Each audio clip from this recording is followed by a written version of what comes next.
ಇದೆಲ್ಲ ಶುರು ಆಗಿದ್ದು ನನ್ನ ಮತ್ತು ಮನೋ ದೋಸ್ತಿಗೆ. ನಾನು ಝೀ ವಾಹಿನಿಯ ಶೋನಲ್ಲಿ ಇವನ ನಟನೆನ ನೋಡಿದ್ದೆ. ಅಲ್ಲಿ ಸುಮಾರು ಹೊತ್ತು ಡಲ್ಲಾಗಿ ಇದ್ದರೆ ಬಂದು ಏನೋ ಒಂದು ಮ್ಯಾಜಿಕ್ ಮಾಡಿ ಎಬ್ಸ್ ಕೂರಿಸ್ಬಿಡೋನು ಶೋಗಳನ್ನ. ಅವತ್ತಿಂದ ಅವನಿಗೊಂದು ಮಾತು ಹೇಳಿದೆ, ನೀನು ಸಿನಿಮಾ ಬಾಡಿ ಕಣ, ನೀನು ತುಂಬ ಅಂದರೆ ತುಂಬ ಲೋಕಲ್ ಘಮ ಇದೆ, ಒಂದು ಘಮಲಿದೆ ನಿನ್ನಲ್ಲಿ, ತುಂಬ ರೂರಲ್ ಆದಂಥದ್ದು ಏನೋ ಒಂದು ಹ್ಯೂಮರ್ ಇದೆ ನಿನ್ನ ದನಿ, ನಿನ್ನ ಆಕಾರ. ಆವಾಗ ಒಂದು ನನಗಿಂತ ಜಾಸ್ತಿ ಇತ್ತು ಅವನಿಗೆ ಹೊಟ್ಟೆ. ತೆಗೆದ ಒಂದು 5-6 ತಿಂಗಳು ತೆಗೆದು ಇನ್ನೊಬ್ಬ ಸಹೃದಯನ್ನ ಪರಿಚಯ ಮಾಡಿಸ್ತಾ, ಅದು ಸಂತೋಷ್ ದಂಪತಿಗಳು, ವಿದ್ಯೆಯವರು. ಇವರು ಎಂಥ ಸಜ್ಜನರು ಅಂದರೆ, ಈ ಟೀಮಿಗೆ ಕರೆಕ್ಟಾಗಿ ಒಬ್ಬ ಸಂಗೀತ ನಿರ್ದೇಶಕ ಬೇಕಂದ್ರೆ ನಾನು ಕಂಡ ಅತ್ಯಂತ ಸಜ್ಜನರಲ್ಲಿ ಒಬ್ಬರನ್ನೇ ಕೊಡಿಸ್ಬೇಕು ಇವರಿಗೆ ಅಂತ ಮನೋಜ್ ಸರ್ ಹತ್ರ ಹೋದೆ. ಈಗ ನನಗೆ ಮನೋಜ್ ಸರಿಗೆ ಈ ಹಾಡು ಓದಿದಾಗ ಅಥವಾ ತಮಟೆ ಹೊಡೆದಾಗ ಅವ್ರ ರಿಯಾಕ್ಷನ್ಸನ್ನೇ ನೋಡ್ತಿದ್ದೆ ನಾನು. ಇದು ಏನು ಅನ್ನೋದೇ ಬಗೆಹರಿತಿಲ್ಲ ಅದೀಗ ಅಂತ ಕಾಣ್ತದೆ ಅಲ್ವಾ ಸರ್? ಇದ್ರ ಜೊತೆಗೆ ಇನ್ನೊಂದು ಮಸಾಲೆ ರುಬ್ಬಿದ್ದಾರೆ ಮನೋಜ್ ಅವರು. ಅದು ಇನ್ನೊಂದು ವಾರ 10 ಅಥವಾ ಇನ್ನೊಂದು 15 ಡೇಸಲ್ಲಿ ಬರಬಹುದು. ನಾನು ಮನೋಮೂರ್ತಿ ಅವರನ್ನ ಈ ಟೋಟಲ್ ಅವರ ಮ್ಯೂಸಿಕಲ್ ಜರ್ನಿನೂ ಹತ್ತಿರದಿಂದ ನೋಡಿದವನು. ನಾವೆಲ್ಲ ಒಟ್ಟಿಗೆ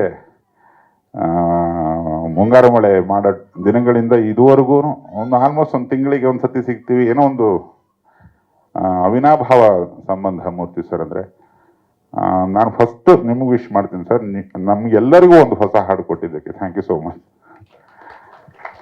ಎಲ್ಲರಿಗೂ ಥ್ಯಾಂಕ್ ಯು ನಿಮ್ಮ ಸಪೋರ್ಟ್ಗೆ. ಅಲ್ಲಿಂದ ಇನ್ನೊಬ್ಬರು ಸಜ್ಜನರನ್ನ ತುಂಬ ಹುಡುಕಾಡಿ ಮಾಡಿ ಮನು ಹಿಡ್ಕೊಂಬಂದ ರಾಮಣ್ಣ. ಅವರಿಗೂ ನಾನು ಧನ್ಯವಾದ ಹೇಳೋಕ್ಕೆ ಇಷ್ಟಪಡ್ತೇನೆ. ಯಾಕಂದರೆ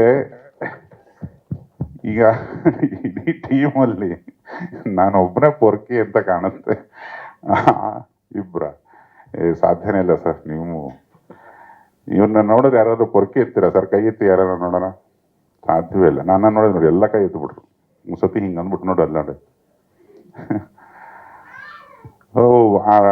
ರಾಮಣ್ಣ ಮತ್ತೆ ನಾನು ಒಂದು 1.5 ತಿಂಗಳ ಹಿಂದೆ ಇರ್ಬೋದಲ್ವ, ಇದು ಒಂದು ಒನ್ಲೈನ್ ಲಾಕ್ ಆಗೋ ಟೈಮಿಗೆ ಇಲ್ಲೊಂದೇನೋ ಒಂದು ಹಾಡು ಮಾಡಬೇಕು, ಇನ್ನೊಂದೇನೋ ಹಾಡು ಮಾಡಬೇಕು ಅಂತ ಸುಮ್ಮನೆ ಒಂದು 4 ಲೈನ್ ಅಂದೆ.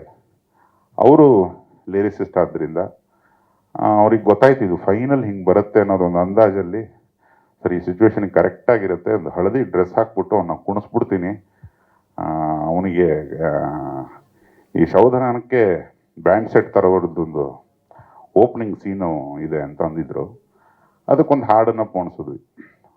ಅವರು ಎಷ್ಟು ಸ್ಪೀಡಾಗಿ ಅದಕ್ಕೆ ರಿಯಾಕ್ಟ್ ಮಾಡಿದ್ರು ಅನ್ನೋದ್ರ ಮೇಲೆ ನಮ್ಮ ಬರೆಯೋರಿಗೆ ಏನಂದರೆ ಬೇಗ ರಿಯಾಕ್ಟ್ ಮಾಡಬೇಕು, ಬೇಡ ಅಂದರೆ ಇನ್ನೊಂದು ಅನ್ನೋ ಥರ. ಇಮ್ಮಿಡಿಯೇಟಾಗಿ ಮನೋಜ್ ಸರಿಗೆ ಫೋನ್ ಮಾಡಿ ಕನ್ಸಲ್ಟ್ ಮಾಡಿ ಆ ಹಾಡೇ ರೆಡಿ ಆಗೋಯಿತು. ಅದು ಆ ರಿಲೀಸಲ್ಲಿ ಅಲ್ಲಿ ಕೂತು ನೋಡ್ತಿದ್ದಾಗ ಅದ್ರ ಎನರ್ಜಿಗಳು, ವಿಜುವಲ್ಸ್ನ ಎನರ್ಜಿ ಮತ್ತು ಅವನ ಬಟ್ಟೆ, ಅವನ ರೂಪ, ಅವನ ಅವತಾರ ನೋಡಿದ್ರೇ ಒಂದು ಸಂತೋಷ ಆಗುತ್ತೆ.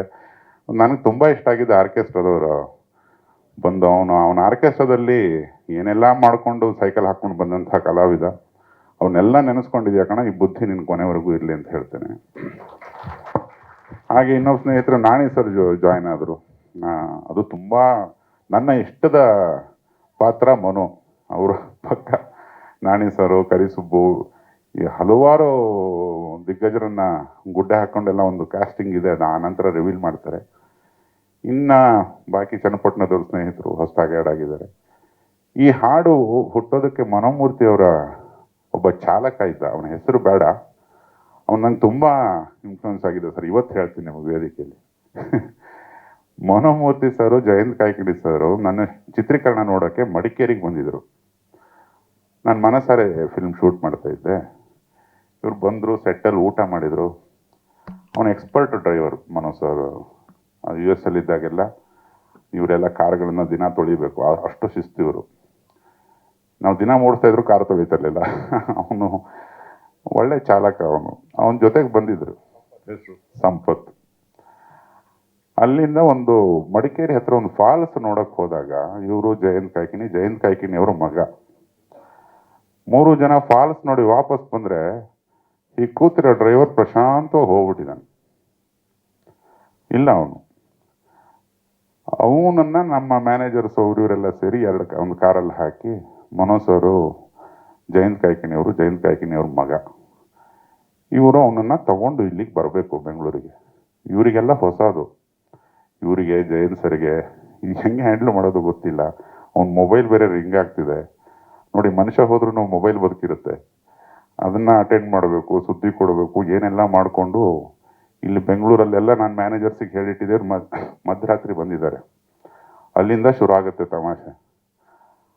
ಅವನನ್ನು ಶವ ಸ್ವೀಕರಿಸೋಕ್ಕೆ ಒಂದು ಸಮಸ್ಯೆ ಕುಟುಂಬದವರಿಗೆ. 3 ರಿಂದ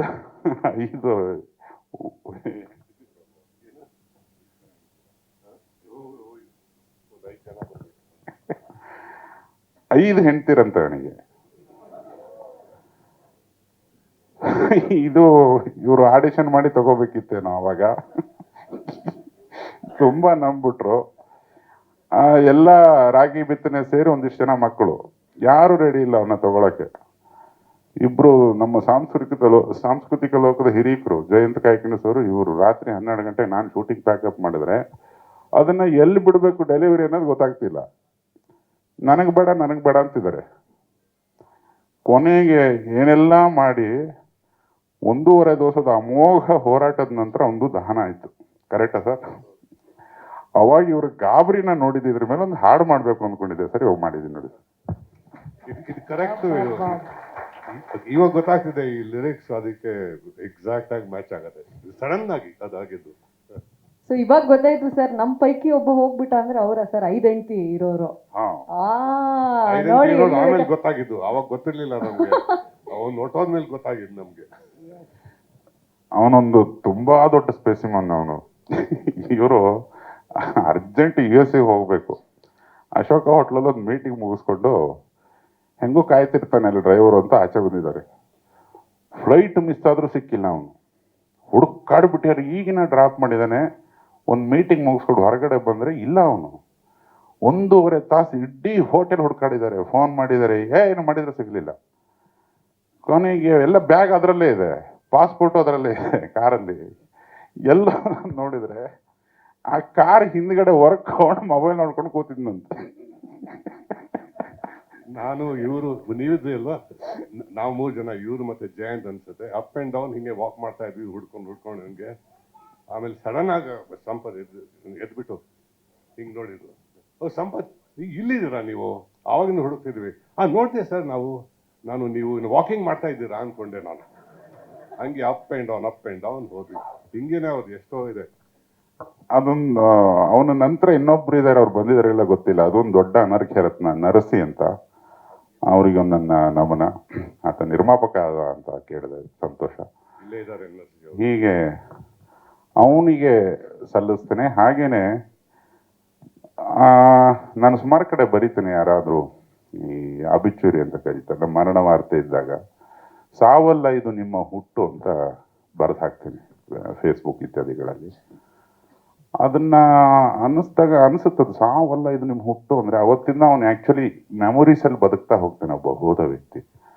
ಅದಕ್ಕೊಂದು ಕನ್ನಡದಲ್ಲಿ ಒಂದು ಮಜವಾದ ಹಾಡಬೇಕು ಅಂತ ಬಹಳ ದಿವಸ ಅಂದ್ಕೊಂಡಿದ್ದೆ. ಅದು ಈ ಸಿನಿಮಾಗೆ ಅಂಟಿ ಬಂದಿದ್ದು ನನ್ನ ಪುಣ್ಯ. ಬರೆಸಿದಂಥ ಪ್ರತಿಯೊಬ್ಬರಿಗೂ, ನನ್ನ ತಂಡದ ಸದಸ್ಯನಾಗಿ ಇದುವರೆಗೂ ತಡ್ಕೊಂಡಿರೋ ಎಲ್ರಿಗೂ ನನ್ನ ನಮನ ಮತ್ತು ಧನ್ಯವಾದ. ಕೇಳಿ ಆನಂದಿಸಿ ಚಿತ್ರನ ಬದುಕಿಸಿ. ಒಬ್ಬ ಹೊಸಬ ಬದುಕದ ಅಂದರೆ ಎಷ್ಟೋ ದಿನಗಳವರೆಗೆ ಅದೊಂದು ಪುಣ್ಯದ ಕಾರ್ಯ ಏಕೋ ಬರ್ತಾನೆ ಇರುತ್ತೆ. ಎಲ್ಲ ನಿಮ್ಮ ಕೈಲಿದೆ. ಮನುನ ಬದುಕಿಸಿ ಇಡೀ ತಂಡವನ್ನು ಬದುಕಿಸ್ಬೇಕಾಗಿ ಒಬ್ಬ ಕನ್ನಡಿಗನಾಗಿ ಪ್ರಾರ್ಥನೆ ಮಾಡ್ಕೋತೀನಿ. Thank you so much. Guarantee news, ಸುದ್ದಿ ಖಚಿತ, ನ್ಯಾಯ ನಿಶ್ಚಿತ.